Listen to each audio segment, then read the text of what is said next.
25 ಕೋಟಿ ರು ವೆಚ್ಚದಲ್ಲಿ ಮಧುಗಿರಿ ಅಭಿವೃದ್ಧಿ. ರಸ್ತೆ ಕಾಮಗಾರಿಗಳು. ಮಧುಗಿರಿ ಪಟ್ಟಣದ ಪ್ರಮುಖ ಬೀದಿಗಳು ಅಭಿವೃದ್ಧಿ ಪರ್ವದಲ್ಲಿದ್ದು, ಹಿಂದೂಪುರ ಹಾಗೂ ಗೌರಿಬಿದನೂರು ರಸ್ತೆಗಳನ್ನು ಶಾಸಕ ಕೆಎನ್ ರಾಜಣ್ಣ ಹಾಗೂ ವಿಧಾನ ಪರಿಷತ್ ಸದಸ್ಯ ರಾಜೇಂದ್ರ ರಾಜಣ್ಣ ಅವರ ನೇತೃತ್ವದಲ್ಲಿ ಅಭಿವೃದ್ಧಿಪಡಿಸಲಾಗಿದ್ದು, ಪಟ್ಟಣದ ಚಿತ್ರಣವೇ ಬದಲಾಗುತ್ತಿದೆ.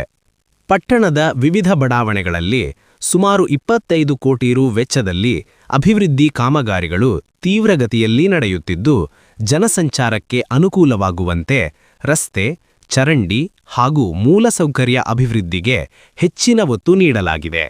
ಸಂಪೂರ್ಣವಾಗಿ ಹಾಳಾಗಿದ್ದ ಡಬಲ್ ರೋಡ್ ರಸ್ತೆ ಇದೀಗ ಸಂಪೂರ್ಣ ಡಾಂಬರೀಕರಣಗೊಂಡಿದ್ದು, ವಾಹನ ಸವಾರರು ಹಾಗೂ ಸಾರ್ವಜನಿಕರು ಹರ್ಷ ವ್ಯಕ್ತಪಡಿಸಿದ್ದಾರೆ.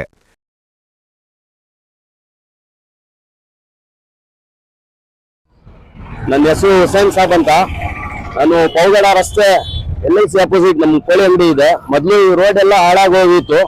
ಇವಾಗ KN ರಾಜಣ್ಣ ಅವರು ಮತ್ತು ರಾಜೇಂದ್ರ ಸರ್ ಅವರು ಎಲ್ಲ ಸೇರಿ ಈ ರೋಡ್ ಎಲ್ಲ ಅಭಿವೃದ್ಧಿ ಮಾಡಿದ್ದಾರೆ ಚೆನ್ನಾಗಿ. KN ರಾಜಣ್ಣ ಅವರು ಮತ್ತು ಹಾಗೂ ರಾಜೇಂದ್ರ ಸರ್ ಅವರಿಗೆ ನಮ್ಮ ಧನ್ಯವಾದ ಕೇಳ್ಕೊಂತೀವಿ. ನಾವು ಮಧುಗಿರಿ 10ನೇ ವಾರ್ಡು. ಇಲ್ಲಿ ಈ ರೋಡ್ ಮಾಡಿಸಿದ್ರಿಂದ ಎಲ್ಲರಿಗೂ ಅನುಕೂಲ ಆಗುತ್ತೆ. ಮೊದಲು ಇದ್ಬಿಟ್ಟು ರೋಡ್ ಎಲ್ಲ ಸರಿಗಿರಲಿಲ್ಲ. ಈಗೆಲ್ಲ ಬಸ್ಗಳಿಗೂ ಕಾರ್ಗಳಿಗೆ ಓಡಾಡೋರಿಗೆಲ್ಲ ಚೆನ್ನಾಗಿ ಅನುಕೂಲ ಮಾಡೋರೆ. ಮಧುಗಿರಿ ಸುತ್ತಮುತ್ತ ರೋಡ್ಗಳೆಲ್ಲ ಈಗ ಎಲ್ಲ ಚೆನ್ನಾಗಿ ಮಾಡಿದ್ದಾರೆ. ಎಲ್ಲರಿಗೂ ಒಳ್ಳೆ ಅನುಕೂಲ ಆಗಿದೆ. ರಾಜಣ್ಣ ಅವ್ರಿಗೂ ಅವ್ರ ಮಗ ರಾಜೇಂದ್ರಣ್ಣ ಅವ್ರಿಗೂ ಧನ್ಯವಾದ. ನನ್ನ ಹೆಸರು ಮುಬಾರಕ್ಕು. ರಾಜಣ್ಣ ಅವರು ಸಿಕ್ಕಾಪಟ್ಟೆ ಕೆಲಸ ಮಾಡಿಕೊಟ್ಟಿದ್ದಾರೆ ಮಧುಗಿರಿ ತಾಲೂಕಿಗೆ.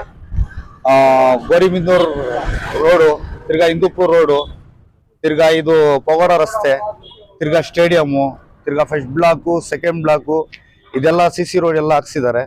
ಒಳ್ಳೆ ಕೆಲಸ ಮಾಡಿದ್ದಾರೆ. ರಾಜಣ್ಣ ಅವ್ರಿಗೆ ಧನ್ಯವಾದಗಳು.